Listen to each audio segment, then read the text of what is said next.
मथुरा का नाम सुनते ही मानस में क्या उभरता है? कृष्ण नगरी, यही ना। मगर मथुरा की पहचान इतनी भर नहीं है। कृष्ण भूमि का एक सच और भी है जिसे जानना भी जरूरी है। गुड मॉर्निंग, नमस्कार। मेरा नाम है योगेश कुमार। कथा कहानी में आपका एक बार फिर से स्वागत है। आज के एपिसोड में हम आपको एक ऐसी जगह लिए चलते हैं जो कृष्ण भूमि के बारे में कई नई जानकारियों के द्वार खुलती है। ऐसी जगह जो मथुरा के बारे में कई तथ्यों को उजागर करता है। तो चलिए चलते हैं कृष्ण भूमि के बारे में नई जानकारियों की सैर पर। यह राजकीय संग्रहालय है। समय के माथे पर लिखी तारीख, सदियों के सृजन और संहार की सीख समेटे। बीते कल की बुलंद तस्वीर।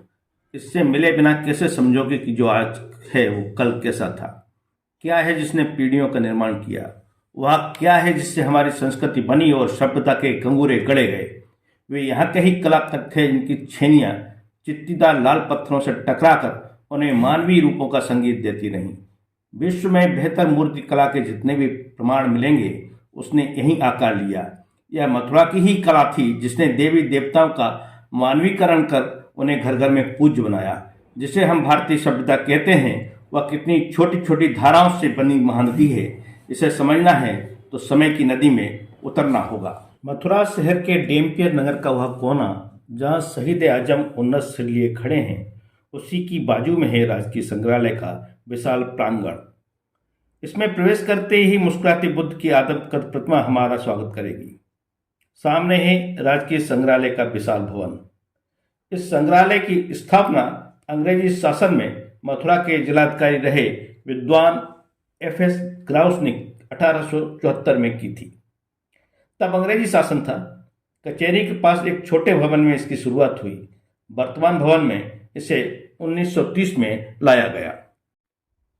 पूरे संग्रहालय को गैलरियों में विभाजित किया गया है। इसमें टेराकोटा गैलरी, सौर और Shunga gallery, Kushan gallery, Naga gallery, Gupta gallery, Krishna Balram gallery, Surya gallery और गांधार गैलरी है। इनमें नाम के अनुरूप ही मूर्तियों को रखा गया है। जैसे सूर्य गैलरी में विभिन्न काल में बनी सूर्य प्रतिमाओं को रखा गया है। तो चलिए अंदर चलते हैं। मुख्य द्वार से प्रवेश करते ही हम खुद को कुषाण राजाओं के दरबार में पाते हैं। यहाँ सम्राट कनिष्क, उसके पूर्ववर्ती बिंब, शक, छत्रप, चष्टन और एक अन्य राजकुमार की मूर्तियां हैं। यही हमें मथुरा कला की वह झलक मिलती है जिसके लिए पूरी दुनिया में उसका नाम है। यहाँ संकेत तो दाहिनी ओर मिट्टी की मूर्तियों की बीतका से शुरू करने का है, लेकिन पहले हम इस कुषाण दरबार को जान लें। बाईं तरफ बिना सिर की जो मूर्ति देख रहे हैं वह सम्राट कनिष्क की है। कनिष्क की पूरे देश में यह एकमात्र मूर्ति है। इसे मथुरा की ही एक तहसील माट स्थित इटोकरी टीला से निकाला गया। यूची वंश का यह विख्यात शासक पहले यहूदी था जो भारत आकर बौद्ध हो गया। इसके समय मथुरा कला चरम पर पहुंची।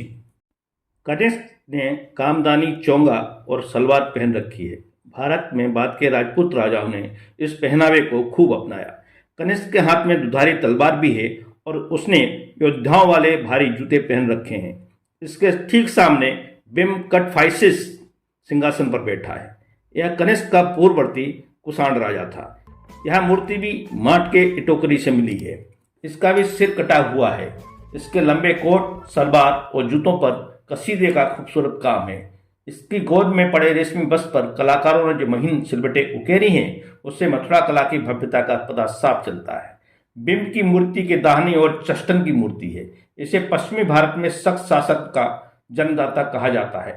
इटोकरी से ही मिली यह तीसरी मूर्ति है। यह घुटने तक कोट और सलवार पहने हैं। कमर पर बंधी पेटी पर खूबसूरत अलंकरण किया गया है। इसके ठीक सामने एक और राजकुमार की प्रतिमा है जो गोकर्ण से मिली है। यहाँ से हम सीधे दाईं कोने में बनी मृण मूर्तियों की बीतका में चलेंगे। सच तो यह है कि मथुरा के विकास क्रम को समझने के लिए यहीं से शुरुआत की जाए। इस बीतका में मथुरा के ही एक कस्बे शौक से मिले मिट्टी के बर्तन प्रदर्शित किए गए हैं। यह ब्रज संस्कृति के सबसे पुराने अवशेष हैं। मिट्टी की मूर्तियों में मौर्य काल, शुंग काल, कुषाण काल और गुप्त काल की मूर्तियां देखने को मिलती हैं। यहाँ पाषाण काल के कुछ उपकरण भी देखने को मिलते हैं। मिट्टी की मूर्तियों का केश विन्यास बेहद दर्शनीय है। यह शुंगकालीन मात देवी की प्रतिमा है। यह 30 सेंटीमीटर ऊंची मूर्ति में मात देवी कानों में कुंडल, गले में हार, कमर में 6 लर वाली कंधोनी एवं पैरों में पायजेब पहने हुए हैं। बालों की बनावट कलात्मक तरीके से फुल्लेदार पगड़ी नुमा है। इसी जगह टेराकोटा में बनी रासमंडल की एक मूर्ति दिखाई देती है। इसमें कृष्ण को महारास करते हुए दिखाया गया है। इसी गैलरी में ईसा पूर्व दूसरी तीसरी सदी और पूर्व मौर्यकालीन ईसा पूर्व चौथी सदी में बनी मातृ देवताओं की मूर्ति देखने को मिलेगी। गैलरी में ताम्र विभिन्न आयुध, मिट्टी में बने बर्तन और उपकरण देखने को मिलते हैं। मूर्ति बनाने के सांचे भी रखे गए हैं। पास में ही प्रस्तर विभिन्न उपकरणों को प्रदर्शित किया गया है। कुछ विदेशियों के सिर की मूर्तियां हैं। ईसा पूर्व द्वितीय सदी की इन मूर्तियों में उस काल के केश विन्यास यानी कि बालों को बनाने के तरीके के बारे में पता चलता है। ईसा पूर्व द्वितीय सदी की एक मूर्ति में पर्शियन युवक को कोट, दुपट्टा और पायजामा और पगड़ी पहने हुए दिखाया गया है। इससे पता चलता है कि पायजामा पर्शियन पहनावा था और शायद उन्हीं के संपर्क में आने से भारतीयों में भी प्रचलित हुआ। इस युवक का पगड़ी बांधने का तरीका कुछ कुछ मौर्यकालीन है। कुषाण कालीन मिट्टी की मूर्तियों के सिर भी यहाँ देखने को मिलते हैं। इनसे पगड़ी बांधने के तरीके और केश विन्यास के बारे में बहुत कुछ पता चलता है। चौथी सदी से छठी सदी की गुप्तकालीन मिट्टी की मूर्तियां भी यहाँ देखने को मिल जाएंगी। गुप्त काल में बनी गणेश की मिट्टी की मूर्ति का एक सिर यहाँ देखने को मिलता है। यह बड़ा ही कलात्मक है। कुषाण काल में बनी मूर्ति अधिक स्पष्ट और कलात्मक है। इससे पता चलता है कि कुषाण काल में मूर्ति बनाने की कला का भरपूर विकास हुआ था। इससे आगे बढ़ने पर हम खुद को विशाल मूर्तियों के बीच पाते हैं। यह मूर्तियां ईसा पूर्व तृतीय सदी से लेकर शुंग और कुषाण काल की हैं। इनमें परखम से मिली यक्ष की विशाल मूर्ति है। इस काल में यक्ष को लोक देवता की मान्यता मिली थी और बड़े क्षेत्र में वह पूजनीय था। यह प्रतिमा धोती और दुपट्टा पहने स्थूलकाय मणिभद्र यक्ष को स्थानक अवस्था में दिखाती है। यह प्रतिमा मथुरा कला की प्राचीनतम कृति मानी जाती है। विद्वान इस प्रतिमा को शुंग काल से भी प्राचीन मानते हैं। इस प्रतिमा के पाठ पर ब्रह्मी लिपि में एक अभिलेख उत्कीर्ण है। इससे ज्ञात होता है कि यह मणिभद्र है। यह प्रतिमा शारीरिक बल और सामर्थ्य की अभिव्यक्ति है। यह न सिर्फ लोक कला का उदाहरण है बल्कि यह बाद में बनी बोधिसत्व, विष्णु, कुबेर, नाग और देव प्रतिमाओं के निर्माण की प्रेरणा भी मानी जाती है। प्राचीन लोक धर्म में यक्षों की पूजा काफी लोकप्रिय थी। इसके पास ही मुग्धधारी यक्ष की प्रतिमा है। यक्ष सिर पर पगड़ी बांधे है और हार पहने हुए। इसका कमरबंद बेहद कलात्मक है। प्रतिमा के एक हाथ में मुग्धर है, कानों में विशाल कुंडल पहने हुए। इस प्रतिमा के पास ही शोक टीले के उत्खनन का मॉडल प्रदर्शित किया गया है। इस खंड में ही बुद्ध प्रतिमा का एक सिर और जैन तीर्थंकर की मूर्तियों को प्रदर्शित किया गया है। नेमिनाथ की भी एक मूर्ति है। इसमें वह बलराम और कृष्ण के साथ दिख रहे हैं। जैन तीर्थंकर की कुछ खड़ी मूर्तियों को भी यहाँ प्रदर्शित किया गया है। लाल पत्थर पर बनी यह मूर्ति कुषाण और शुंग कालीन है। यहाँ ऐसी अनेक मूर्तियां हैं जिससे पता चलता है कि बुद्ध का मानव रूप में अंकन कुषाण काल से पहले ही हो गया था।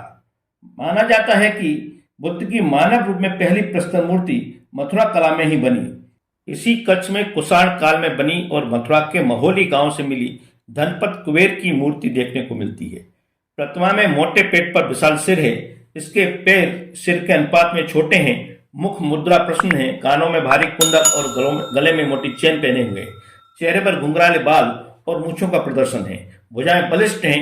बाएं पैर और पेट के ऊपर दुपट्टा कस के बांधा हुआ है जिससे पेट सजा हुआ है। इस मूर्ति के बैठने का ढंग दुर्लभ है। इसके पास में ही इटोकरी से मिला छोटा बौद्ध स्तूप और उसके पास ही विशालकाय बौद्ध सत की प्रतिमा को प्रदर्शित किया गया है। यह प्रतिमा प्रथम सदी ईसा पूर्व की है। बौद्ध सत्व और बुद्ध में अंतर होता है। बौद्ध सत्व बुद्ध बनने की प्रक्रिया है। बौद्ध सत्व बुद्ध प्राणी माने जाते हैं, ये देवता नहीं होते हैं। इससे आगे हम कुषाण दरबार में पहुंचते हैं जिसका विवरण पहले किया जा चुका है। इस दरबार को छोड़कर आगे बढ़ने पर कुषाण काल में ही बनी साधु की विशालतम मूर्ति देखने को मिलती है। फिरोजाबाद में मिली यह मूर्ति 2 मीटर 40 सेंटीमीटर ऊंची है। इसके सिर पर बालों की पगड़ी बंधी हुई है। शरीर पर मृग चर्म और यज्ञोपवीत दिखाई दे रहा है। अधोवस्त्र के रूप में लुंगी जैसा कोई वस्त्र पहने हुए है। साधु की हाथ में अस्पष्ट का मंडल भी दिखाई दे रहा है। इसके पास ही प्रथम सदी में बनी उद्दीच वेश में बैठे हुए सूर्यदेव की प्रतिमा है। यह मूर्ति मथुरा काल में बनी प्राचीनतम मूर्ति है। इसमें सूर्य एक पगड़ी पहने हुए हैं। इससे आगे हमें कुछ कलात्मक मूर्तियां देखने को मिलती हैं। यह मूर्तियां विभिन्न कालखंड में बनी हुई हैं। इसी गैलरी में नाग की कुछ मूर्तियां देखने मिलती हैं। कमल और अशोक की बेलों से अलंकृत द्वार द्वितीय सदी का है। 3 मीटर 71 सेंटीमीटर ऊंचा यह द्वार किसी बौद्ध विहार का प्रवेश द्वार हो सकता है। इससे यह पता चलता है कि मथुरा में किसी समय कोई बौद्ध विहार जरूर रहा होगा। इसके पास ही एक आदमकद नाग मूर्ति है। यहाँ से आगे नाग मूर्तियों की गैलरी है। इसी गैलरी में एक नर्तकी की मूर्ति प्रदर्शित की गई है। नर्तकी की कमर में बंधी पेटी बेहद कलात्मक है। इसके बाजूबंद भी पहन रखे हैं। इससे आगे बुद्ध प्रतिमाओं की मूर्ति शुरू होती है। यहाँ मोरा गांव में मिला एक धड़ है जो पंचवृष्टि वीरों में से एक का माना जाता है। इससे आगे बाईं तरफ कुषाण काल में बनी बुद्ध की प्रतिमाओं को रखा गया है। इसी कक्ष में बुद्ध की चीवर पहने खड़े हुए वह मशहूर प्रतिमा है जिसकी एक प्रति को संग्रहालय के बाहर प्रदर्शित किया गया है। यहाँ पर यह बुद्ध प्रतिमा मूल प्रतिमा है जो यहाँ पर रखी गई है। इसकी एक कलाकृति राष्ट्रपति भवन में भी मौजूद है। मूर्ति में चीवर की सलवटें बेहद कलात्मक हैं और यहाँ पारदर्शी बनाया गया है। यह एक बौद्ध भिक्षुणी की प्रतिमा भी है जिसने हाथ में भिक्षापात्र पकड़ा हुआ है। इससे आगे गुप्तकालीन मूर्तियों का कक्ष है। इस काल में बड़ी संख्या में वैष्णव और शिव मूर्तियों को बनाया गया। पंचमुखी शिवलिंग को प्रदर्शित किया गया है। बाईं ओर कृष्ण बलराम की मूर्तियों की गैलरी है। यही वह मूर्ति देखने को मिलती है जिसमें वासुदेव को बालक श्री कृष्ण को टोकरी में लेकर यमुना पार करते हुए दिखाया गया है। यह कृष्ण की प्रारंभिक मूर्ति मानी जाती है। इस गैलरी से पता चलता है कि गुप्त काल में वैष्णव धर्म से जुड़ी हुई तमाम मूर्तियों को बनाया गया है। उससे पहले के काल में बौद्ध और जैन मूर्तियों की संख्या अधिक मिलती। कुषाण काल में बनी बलराम की मूर्ति में उन्हें सर्पफणों से युक्त दिखाया गया है। बलराम की यह मूर्ति मथुरा कला में नाग मूर्तियों की तरह ही निर्मित की। बलराम के मस्तिष्क पर सर्पफण दिखाई दे रहे हैं। बलराम सिर पर मुकुट पहने हुए हैं। उनके बाएं हाथ में सुरापात तो दाहिने हाथ ऊपर सिर तक अभय मुद्रा में उठा हुआ है। कलात्मक आभूषण पहने हैं और गले में बनमाला दिखाई दे रही है। पीछे का भाग खंडित है। यह मूर्ति सादाबाद में मिली थी। बलराम की एक अन्य मूर्ति 18वीं सदी की है। यह खड़ी मूर्ति में मस्तक के ऊपर सर्पफण आच्छादित है। दाहिना हाथ अभय मुद्रा में है और दूसरे हाथ में चषक पात्र है। इसी के पास 7वीं सदी की गोवर्धनधारी कृष्ण की मूर्ति है। यह गदाश्रम नारायण मंदिर से मिली थी। श्री कृष्ण लीला से संबंध प्रस्तर मूर्तियां भी गुप्त काल से ही मिलना शुरू होती हैं। इससे पहले इनकी मूर्ति की प्राप्ति नहीं मिलती है। कृष्ण बलराम गैलरी से बाहर निकलने पर शेष शाही विष्णु की गुप्तकालीन मूर्ति दिखाई देती है। यह मूर्ति बेहद कलात्मक है। इसमें विष्णु शेष पर सोए हुए हैं और लक्ष्मी जी उनके पैर दबा रही हैं। ऊपर देवताओं को स्तुति करते दिखाया गया है। इसके पास ही सर्वतोभद्र शिवलिंग को दिखाया गया है। इसमें ब्रह्मा, विष्णु, महेश्वर और सूर्य को प्रदर्शित किया गया है। 9वीं सदी की यह मूर्ति कला के विकास का एक पड़ाव है। इस मूर्ति को देखने से पता चलता है कि सूर्य की ब्रह्मा, विष्णु, महेश के साथ ही पूजा होती थी। इस गैलरी में विष्णु की कई मूर्तियों को रखा गया है। ये मूर्तियां गुप्त काल से लेकर मध्यकाल तक की हैं। मध्यकाल की काले पत्थर से बनी विष्णु की मूर्ति में उन्हें सरस्वती और लक्ष्मी के साथ दिखाया गया है। इसी गैलरी में कार्तिकेय की मूर्ति मिलेगी। कार्तिकेय की मूर्ति पूजा कनिष्क के समय ही शुरू हुई। इससे आगे एक अन्य कलात्मक द्वार को प्रदर्शित किया गया है। यह किसी मंदिर का प्रवेश द्वार प्रतीत होता है। द्वार पर गंगा और यमुना को प्रदर्शित किया गया है। इसके आगे कागड़ और आगरा से मिली 9वीं सदी की 3 मातृका की मूर्ति है। इससे आगे बढ़ने पर हम सूर्य वीथिका में प्रवेश करते हैं। कुषाण काल में सर्वाधिक सूर्य मूर्तियां बनाई गईं।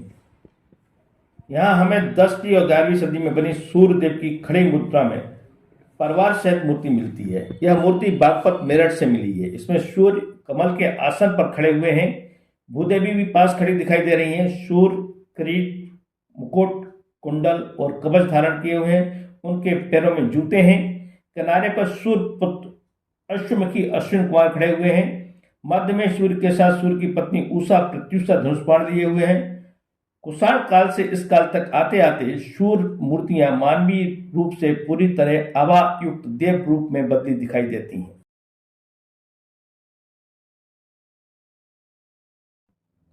इससे आगे कुछ नाग मूर्तियां भी दिखाई देती हैं। सर्प छत्र युक्त नाग नागिन की मूर्ति कला की दृष्टि से बेहतरीन है। इसमें नाग का एक हाथ अभय की मुद्रा में है और दूसरे हाथ में कमंडल जैसा कुछ है। नागिन के हाथ में कमल पुष्प है। मुख मुद्रा प्रसन्नचित्त है। इससे आगे हम गांधार वीथिका में प्रवेश करते हैं। इस गैलरी में गांधार कला की मूर्ति हैं। यह मूर्तियां स्लेटी पत्थर की बनी हुई हैं। इसमें सबसे बेहतरीन मूर्ति कंबोजका की है। प्रथम सदी की यह मूर्ति मथुरा के सप्तऋषि टीला से मिली थी। यह स्त्री प्रतिमा गांधार शैली का सुंदर नमूना है। उसका वस्त्र विन्यास, केश विन्यास सज्जा, मस्तक पर गोल माला, गूंथी गई चोटी और पीछे लटकते 2 फीते यूनानी कला के परिचायक हैं। इस मूर्ति के साथ ही एक सिंह शीर्ष भी मिला जो अब ब्रिटिश संग्रहालय में है। उस पर खरोष्टी लिपि में लिखे लेख से पता चलता है कि शक क्षत्रप राजपुर की पत्नी कंबोजका ने वर्तमान सप्तऋषि आश्रम पर एक गुहा विहार की स्थापना की थी। मथुरा में सप्तऋषि स्थान के बारे में कुछ विद्वानों का कहना है कि यहाँ किसी समय गुहा विहार रहा होगा। कुछ विद्वान इस प्रतिमा को कंबोजका का मानते हैं, किंतु अन्य केवल हारीती प्रतिमा मानते हैं। इसी भाग में गांधार शैली में बनी मैत्रेय, बोधिसत्व और बुद्ध की प्रतिमाएं देखने को मिलती हैं। इससे आगे बढ़ने पर हम बाहर गलियारे में आ जाते हैं। यहाँ कुछ अन्य मूर्तियों को प्रदर्शित किया गया है जिनका अधिक ऐतिहासिक महत्व नहीं है। इस गलियारे का चक्कर लगाते हुए हम भवन से बाहर आ जाते हैं। कई युगों से गुजरते हुए यह वर्तमान की यात्रा है। बाहर सन्नाटा है। मन सोच रहा है कि इतने समृद्ध अतीत का ऐसा उदास वर्तमान कैसे हो सकता है। मथुरा जैन, बौद्ध और हिंदू धर्म का एक बड़ा केंद्र रहा। यह कृष्ण और 7वें तीर्थंकर पार्श्वनाथ की जन्मभूमि रही। भगवान बुद्ध के यहाँ कदम पड़े। उत्तर भारत की यह वैभवशाली नगरी मथुरा कला का मुख्य केंद्र रही। मथुरा फायन और हैंडस्वान के समय बौद्ध धर्म का एक बड़ा केंद्र थी। कुषाण काल में यहाँ की मूर्ति कला की शैली स्वतंत्र रूप से विकसित हुई। इसी शैली में लोक पूजा की आरंभिक यक्ष मूर्तियों का अन्य देवी देवताओं की मूर्तियों से समन्वय किया गया। संस्कृति और सभ्यता के नाम पर जूझ मरने वाले इस व्हाट्सएप और फेसबुक युग में युवाओं के पास समय ही कहाँ है कि वह रुककर अपने ही घर और आंगन की युग गाथा को देखे और समझ सके। अगर वे इसके लिए समय निकाल लेंगे तो सभ्यता और संस्कृति के नाम पर उन्हें बरगलाना मुश्किल होगा। धर्म के नाम पर राजनीति की ध्वजा तानने में कठिनाई होगी।